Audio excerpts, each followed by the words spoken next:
นี่แหละเนาะพี่น้องเนาะทางบานิวกาแลนออกมาซื้อ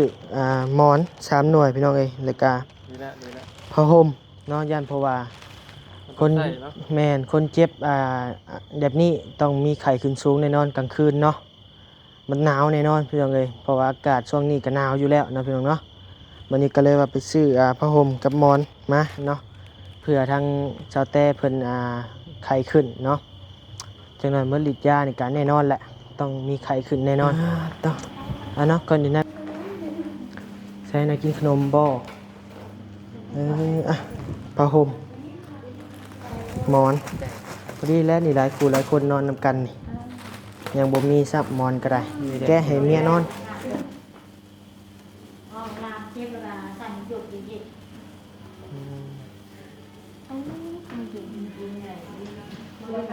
ซื้อหาไม้เปลี่ยนเป็นได้ไหมเนาะ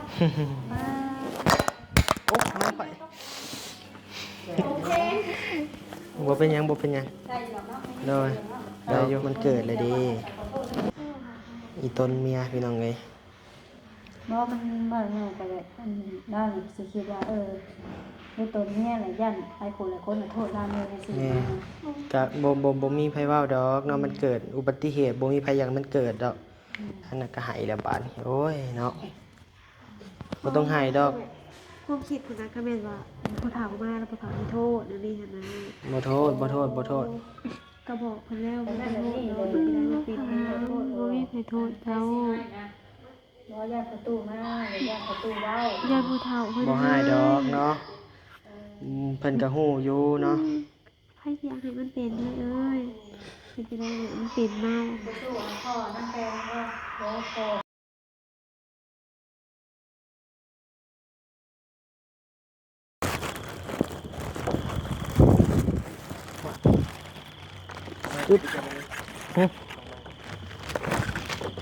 ลืมนะผักนี่แหละเนาะพี่น้องเนาะทางบานิวกาแลนออกมาซื้อหมอน3หน่วยพี่น้องเอ้ยแล้วก็นี่แหละผ้าห่มเนาะย่านเพราะว่าคนแม่นคนเจ็บแบบนี้ต้องมีไข้ขึ้นสูงแน่นอนกลางคืนเนาะมันหนาวแน่นอนพี่น้องเอ้ยเพราะว่าอากาศช่วงนี้ก็หนาวอยู่แล้วเนาะพี่น้องเนาะวันนี้ก็เลยว่าไปซื้อผ้าห่มกับหมอนมาเนาะเพื่อทางชาวแต่เพิ่นไข้ขึ้นเนาะจังหน่อยมื้อฤทธิ์ยานี่ก็แน่นอนแหละต้องมีไข้ขึ้นแน่นอนเนาะก่อนอื่นนั้นบัดนี้ก็ขอกราบทักทายสบายดีพ่อแม่พี่น้องเด้อนำมาทุกผู้ทุกคนบ่ว่าสิอยู่พังลาวพังไทยและก็ต่างประเทศเนาะยินดีต้อนรับเข้าสู่ช่อง YouTube บ่าวนิวสะพานบุญเด้อพี่น้องเด้อเนาะทางบ่าวนิวก็จกเงินทางบ่าวนิวเองนี่แหละเนาะจกเงินเดือนค่าโฆษณาเดือนแรกครั้งแรกนี่แหละมาซื้อของเงินใส่ของซอยพี่น้องเอ้ยเนาะกับน้ำแพ็คนึงไปหาทางไอ้ยาวจับกล้องให้ พี่น้องเอ้ยโด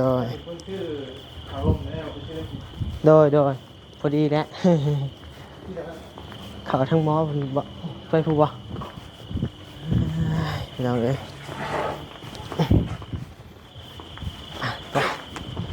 สบายดีเด้อตุ่นโดยและซื้อนี่มาให้น้องเพิ่นจักน้องจักเอื้อยแล้วพอดีแล้วเดี๋ยวให้สิไปซื้อกับข้าวกับน้ำสู่ทั้งเมตู้ทั้งเอ๋ยแต่ที่น้องมันละกินนะโดยเดี๋ยวขอในก่อนพี่น้องเอ้ยเหตุการณ์เนาะเรื่องนี้มันก็บ่ยังให้เกิดดอกมันก็เกิดไปแล้วพี่น้องเอ้ยต้องใส่นะกินขนมบ่ผ้าห่มหมอนพอดีแล้วนี่หลายคู่หลายคนนอนนำกันนี่ยังบ่มีซับหมอนก็ได้แก้ให้เมียนอนบอยมูลบ่มีแต่ผ้าห่มแล้วนี่เอาตัวนาแล้วนี่ใส่แล้วเนาะมาขอบใจเดี๋ยวจัดอีกแล้วเดี๋ยวเราไปซื้อกับข้าวกันเด้อโดยกินหม้อที่มันกินได้เยอะเนาะโดยทางเอ้ยเพิ่นกับเผานำกันพี่น้องเอ้ยมื้อนี้โดย ก็แม่นแล้วเพิ่งลูกอะไรลูกเอ้ยแม่ก็ทำแน่นะคะเบิ่งแน่อีลากอีเลื่อย เด้อสบายดีเด้อได้อยู่บ่ใครอยู่ยังกระจิกกระจายยังแข็งแกร่งอยู่พี่น้องเอ้ยโดย หลายอย่างมันเป็นจะพา โดยสบายดีเด้อทางผัวเพิ่นชื่อแนวใดเจ้า ชื่อบอย บ่าวบอยอืม ตอนที่ว่าเจ้าพุ่งไปลงกระโดดของมันของมันมันตัวใหญ่เลยตัวใหญ่กับตัวใหญ่ผู้ซื้อตัวที่ว่าถึงกระโดดแต่ไม่ทันแล้วนะ อืมใส่แกะให้เมียห่มมึงดูตัวนี้นะ พี่ตุ้มตัวใหญ่อยู่ แกะรถตุ่มรถ เอาตัวนี้ เอาตัวนี้ออกเลยเอาตัวใหญ่ใส่อืมพี่น้องเอ้ยทางบ้านนิวกับสิบัวดังปันใดเนาะเพราะว่าอยู่ในโรงพยาบาลนั่นเอง ตอน เนาะ นั้นจะไปไหนพอจะตุ้มด้วยจะตุ้มจะง่ายเลย อืมทางไม่เท่านั่นนี่มีบ่ผ้าห่มผ้ามอนโอ้โดย มากับตั้งห่าง นี่แหละพี่น้องเอ้ย อ๋อลามเทพเวลาสั่นหยดเย็น อืม มันอยู่จริงๆไงมันแบบซื้อหาไม่เปลี่ยนเป็นได้ไหมเนาะมา โอ้น้องไป โอเค บ่เป็นหยัง ได้อยู่เนาะ โดยได้อยู่ บ่ได้มีเสียงว่าแอบขอโทษ ก็บอกขาเนาะ อืม ขาลงที่ไหน มัน ไปตั้งจ่องไว้ที่ไหน มันปวดแล้วก็ตัด อืม เอาขึ้นที่นั่นเอาไม่ได้ยับขึ้นที่นี่เลย เอาไว้ตรงนี้ โดยพอดีทางเอ้ยเพิ่นกะอีต้นเพิ่นกะเลยว่าอยู่เป็นหมู่เนาะหรือว่า ไปซอยเวียดน้องไปตั้งแต่มื้อกาเทียมเนาะตั้งแต่มื้อกาเทียมเลยก็เฮ็ดถึงสุดเลยน้องเพิ่นน่ะเนาะป้าเพิ่นไม่ได้สั่ง โดยกะนี่แหละซอยๆกันเนาะยามเป็นอันนี้พี่น้องเอ้ย ไปเมื่อฮอดเพื่อนน่ะประมาณได้บ่ประมาณครึ่งชั่วโมงนี่แหละ โดยอืม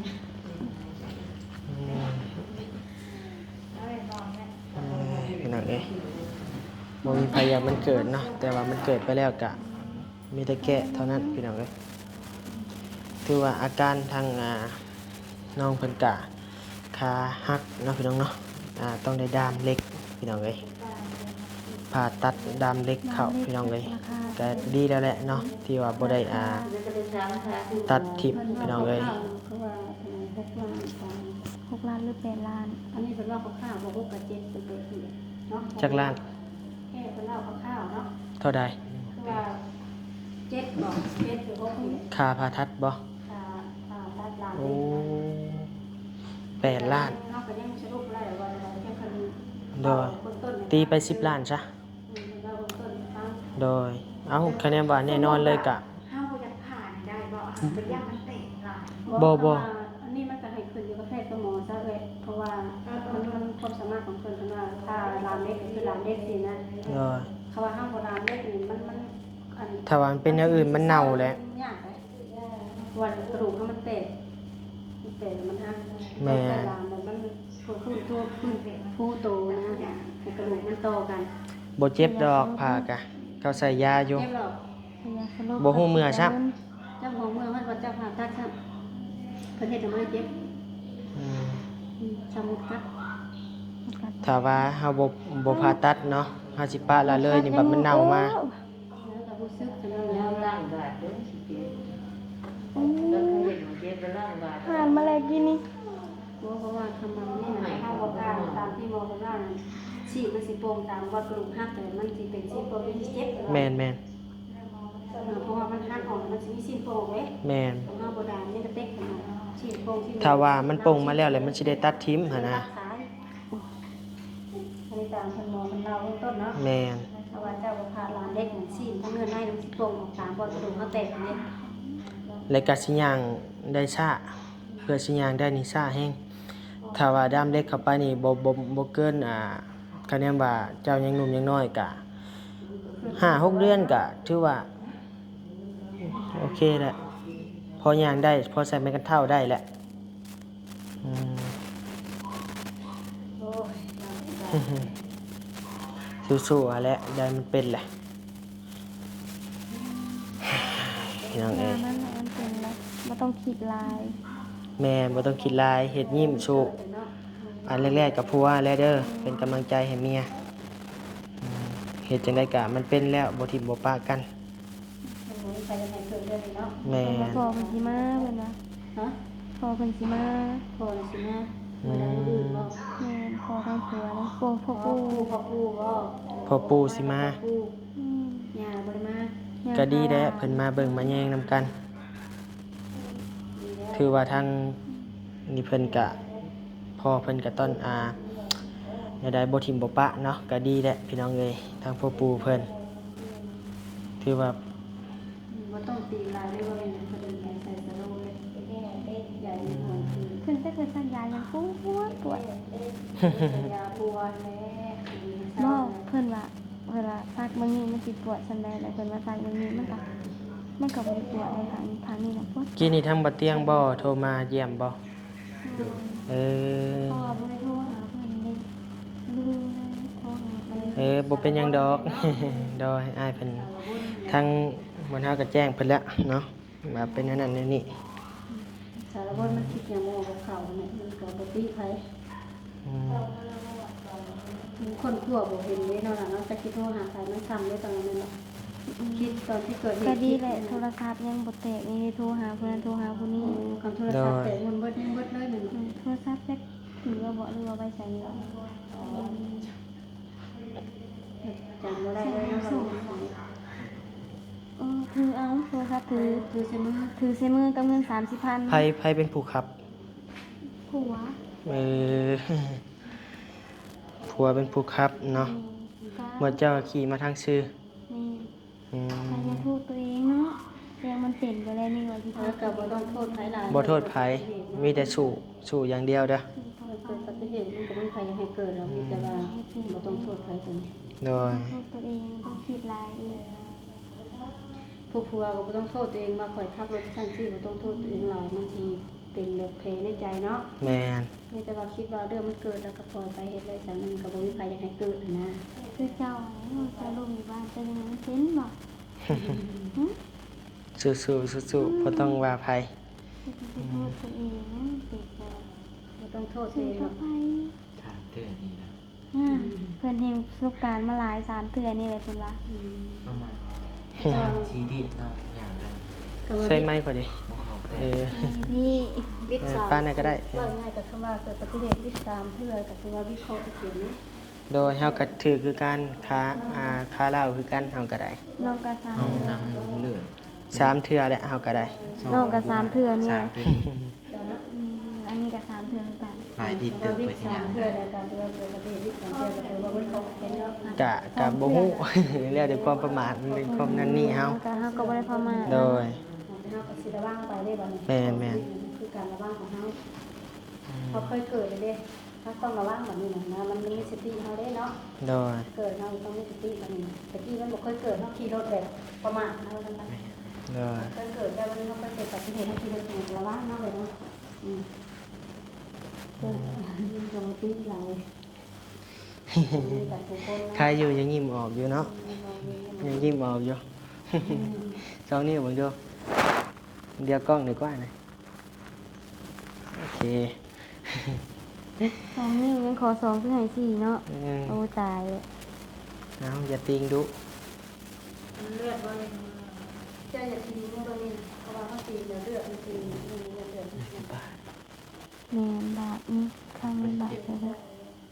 มันเจ็บถ้าแม่นซูนมันเจ็บมันมีกำบาดบ่ติดเนาะ บ่มื้อนี้ยังจะไม่เห็นมื้ออื่นเจ็บคนเดียว อืม กะบ่ฮู้เบิ่งไป เราบ่อื่น เบิ่งเพิ่นวางแผนมื้ออื่นวางแผนการผ่าตัด เป็นมื้ออื่น แต่ว่าเรื่องบ่ อยู่ยามมันแน่นอนก็อยู่ได้ซั่นเนาะ แต่ว่าเฮาอยากถามเรื่องเรื่องเงินเรื่องคำนี่มีแล้วบ่ค่าผ่าตัดนั่นนี่เพิ่นว่าเพิ่นสิรับผิดชอบบ่ทางน่ะ บ่เพิ่นยังไปเบิ่งกล้องวงจรอยู่ โอ้ แบบถ้าเว้าหลายก็เว้าไปบ่ได้ในนี้นะ โดย มีกระถาพังมืออื่นน้ำกัน โดยว่าสิถูกหรือผิด มี โ โดยแต่ว่าหลักๆตอนนี้ก็เว้าโดยรวมเลยก็ยังบ่มีเงินค่าผ่าตัดเด้อพี่น้องเด้อเนาะเป็นเงินค่าผ่าตัดก็จำนวน10ล้านกีบซะเนาะพี่น้องเนาะรายเกินไว้แน่เพื่อค่าเข็มค่าหวานค่ายาพี่น้องเอ้ยแต่ว่าค่ามือหมอตัดผ่าตัดน่ะ8ล้านว่าซั่นเนาะ10ล้านก็ตกอยู่เงินบาทเท่ากับ10,000ปลายเนาะ10,000ปลายๆ18,000นี่แหละประมาณนี้พี่น้องเอ้ยตกเงินเหรียญกะ10ล้านก็500เหรียญบ่ ตั้งเลยว่าเขาเบิ่ง ประมาณ500ตั้งเขาเบิ่ง ตั้งรถคะแนนว่าบ่เจ็บ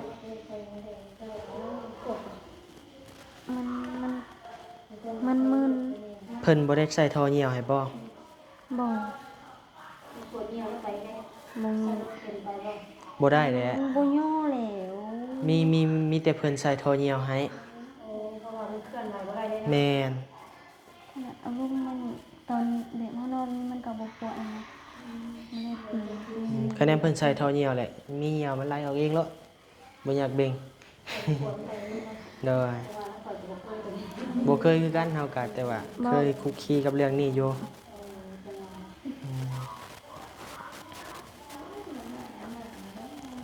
พี่น้องเอ้ยแม่นเพิ่นใส่ให้อยู่แล้วเดี๋ยวไปแล้วเพิ่นก็มาใส่ให้มีแต่บัดปวดเหี่ยวเลยเอิ้นหมอเด้อ เด้แต่นอนบ่ จะมันยากเป็นเพิ่นแม่นเพิ่นยัดซอยทอเหี่ยวเขาแล้วๆแล้วนะ เหนียวออกอยู่ว่ามันจะมัน ใส่เป็นเพิ่นก็เหี่ยวบ่ออกดิโอ้ยนะพี่น้องเนาะความหักความแพงกันพี่น้องเอ้ยโอ้สุดแต่ทำนี้พี่น้องเอ้ยยามเจ็บยามเป็นบ่ทิ่มบ่ปะกันโอเคแหละพี่น้องเอ้ยบ่ขอหยังหลายชีวิตคู่หักเฮาพี่น้องเอ้ย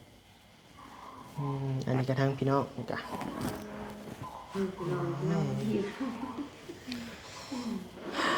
เดี๋ยวทางบ่าวยาวทางบ่าวตูนไปซื้อของอยู่ของกินอยู่นะพี่น้องเนาะ บ่ให้ แต่ว่าอันนี้หากินไก่บ่ได้นี่ผู้นี่ผู้เจ็บนี่เนาะเพราะว่ามันสิเป็น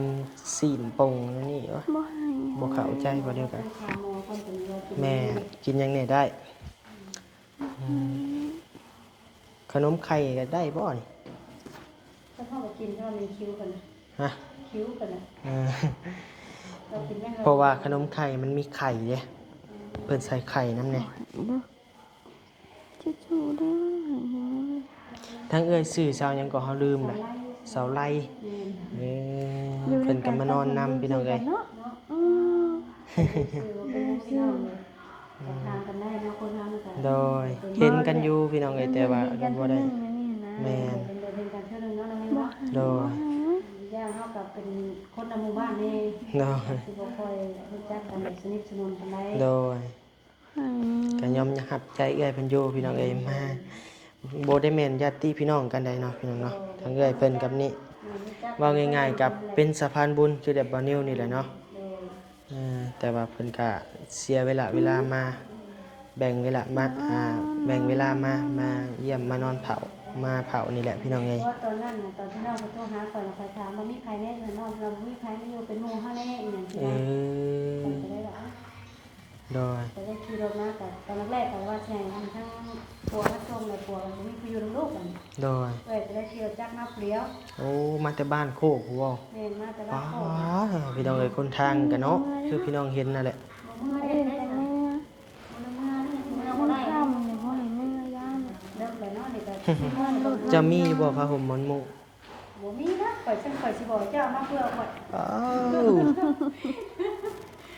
บ่มี พอดีครบคนเลยบาทนี้พี่น้องเอ้ย เป็นหยังข่อยน่ะคน บ่ให้ บ่ได้เจ็บแต่ป่วยบ่เป็นหยังหรอก โดย เลยไปเนี่ย จะสินอนอยู่ไสมันก็ได้นอนอยู่เนอก นี่แล้วมันนอนบ่ได้หรอก แม่น อยู่ แต่สินอนก็นอนบ่หลับอันนี้เพราะว่ามันเป็นสถานที่เลย แม่นบ่ลึง ชุมชนเลยนะ แม่น มาเป็นละคน อืมพี่น้องเอ้ย นอนข้างน้องเปย์เด้เนาะมีหยังหรอให้ เนี้ยบ่ต้องโทษตัวเองหรอกหลายเรื่องมัน เอ เกิด ้าให้บ่อันนี้โอ้ยเนาะบ่ต้องให้ดอกมันเกิดแล้ว สงสารเมียบ่ สู้ๆเพิ่นอีต้นเมียโอ้ยมักนาวหัวลูกพี่น้องเอ้ยบาดนี้เอ้ยเนาะบ่ต้องให้ดอกมันเกิดแล้วเด้อีต้นเมียพี่น้องเอ้ย บ่มันบ่ง่ายก็เลยอันด้านสิคิดว่าในตัวเมียน่ะยันหลายคนน่ะโทษลาเมียจังซี่ แม่ก็บ่มีไผเว้าดอกเนาะมันเกิดอุบัติเหตุบ่มีไผอยากมันเกิดดอกอันนั้นก็ให้แล้วบาดนี้โอ้ยเนาะบ่ต้องให้ดอก ความคิดของนักก็แม่นว่าผู้ถามมาแล้วผู้ถามมีโทษนั่นนี่หั่นนะ บ่โทษก็บอกเพิ่นแล้วมันบ่โทษดอกเฮ็ดสิได้มันเป็นไปแล้ว บ่ต้องให้บ่ต้องให้ ใหญ่เลย สู้ๆเนาะโอ้โอ้ตายใจข่อยโอ้ยแม่ตู้นี่โอ้ย เขาเก่งเลย ต้องให้หลายต้องให้ธรรมดามาแล้วเป็นการในการในนั่นแบบนี้เลย ว่าทำบ่มีใครโทษเขา บ่ญาติประตูมาญาติประตูเว้า ญาติผู้เฒ่าเพิ่น บ่ให้ดอกเนาะเพิ่นก็ฮู้อยู่เนาะ ใครสิอยากให้มันเป็นเลยเอ้ยเฮ็ดสิได้มันเป็นมา ประตูพ่อนั่นแปลว่าบ่พ่อของเรานี่บ่พ่อปู่นี่บ่ พ่อปู่กับผู้เฒ่า เนี่ยพอแล้วนี่แหละ ญาติผู้เฒ่าเพิ่นมาญาติผู้เฒ่าเพิ่นแบบ พ่อต้องแปลนี่นะว่าญาติทั้งพ่อต้องเป็นโทษเรา บ่มีไผโทษดอกบ่มีไผโทษ เนาะ สู้ๆแล้วเด้อ ใหญ่พวกนั้นบ่ต้องให้ดอก บ่มีโทษกันดอกมันกรรมที่นี่เนาะผิดพลาด มันผิดพลาดเด้ บ่มันบ่มีไผอยากให้เกิดเราเองก็บ่ได้อยากให้เกิดนะก็บ่เป็นหยังบ่ต้องให้ดอก สิไปคิด ก็เข้าใจอยู่พี่น้องเอ้ยเราอีต้นเมียเราเออ บ่ให้เงินแพงกว่าสิไปให้ สู้ บ่หักเฮาเลยบ่จังว่าให้อะฮะ โอ้ยนะพี่น้องเนาะ บ่ เอ้าเดี๋ยวกะให้ทั้งผัวเมียเพิ่นเคลียร์กันก่อนพี่น้องเอ้ยมีแต่วันนี้กะสิให้ลำลาก่อนเนาะแล้วกะบ่ขอบใจก็ได้ดอก มีแต่ ปลอบใจกันให้คนปลอบใจกัน อืม แล้วก็อันนั้นแล้ว โดยมีแต่สู้ๆเด้อหายังบ่ได้เฮาก็ได้เนาะพี่น้องเอ้ยให้เพิ่นเคลียร์กันก่อนเนาะพี่น้องเนาะอยู่ดีมีแฮงเด้อเด้อโดยอยู่ดีมีแฮงเด้อสบายดีแม่เฒ่าเอาพี่น้องเอ้ยเนาะเดี๋ยวออกไปทางนอกก่อนไปพี่น้องเอ้ยเนาะบัดนี้ก็สิได้ออกมาถ่ายอยู่นอกก่อนเนาะแต่ยังบ่ได้เมื่อดอกเบิ่งอาการอีกก่อนเนาะพี่น้องเนาะนี่แหละพี่น้องเอ้ยชีวิตคนเฮาเนาะมันเลือกเกิดบ่ได้มันเกิดมามันผิดพลาดไปแล้วก็ต้องสู้ต่อพี่น้องเอ้ยพี่น้องเนาะเห็นเลยก็หดหู่ใจเนาะเพราะว่าทั้งผัวสะเตกะว่าไงก็โทษตัวเองนั่นนี่ว่าขับรถในนั้นในนี่กะมันบ่แม่นความผิดของเราเนาะพี่น้องเนาะครับมันสิเกิดมันก็เกิดเนาะพี่น้องเนาะระวังจำได้มันก็เกิดพี่น้องเอ้ยว่าความมันเกิดอุบัติเหตุเนาะกะทางบานิวกะให้ยังบ่ได้ก็ให้แต่กำลังใจเนาะแล้วก็ของเล็กๆน้อยๆพี่น้องเอ้ยหุ่นหูใจเนาะพี่น้องเนาะเห็นแล้วก็ได้เอานะทางบานิวกะสิได้จบคลิปเพียงส่ำนี้เนาะแล้วก็ฝากพ่อแม่ FC ขอหักแม่หักบานิวเนาะแล้วก็ผู้ใหญ่ใจดีทุกท่านเนาะอยากสดซอยมากก็รักษากะยินดีนะทางบานิวกะขอให้พ่อแม่พี่น้องพิจารณาเบิ่งเนาะบานิวกะโอ้ยสุดแต่อยากซอยพี่น้องเอ้ยแต่ว่ากำลังบานิวบ่ถึงพี่น้องเอ้ยซอยได้แต่เบื้องต้นก่อนเนาะบานิวก็ได้พี่น้องเอ้ยเนาะเนาะไปอยู่ดีมีแรงเด้อพี่น้องเด้อเนาะความเจ็บบ่ให้ได้ความไข้บ่มีปรารถนาสิ่งใดขอให้ได้สิ่งนั้นสมความมุ่งมั่นปรารถนาอย่าเจ็บอย่าจนร่ำรวยๆเด้อพี่น้องเด้อเนาะขอบคุณกับใจพ่อแม่พี่น้องที่เข้ามารับชมคลิปบานิวโดยตลอดมาเนาะโดยอยู่ดีมีแรงโดย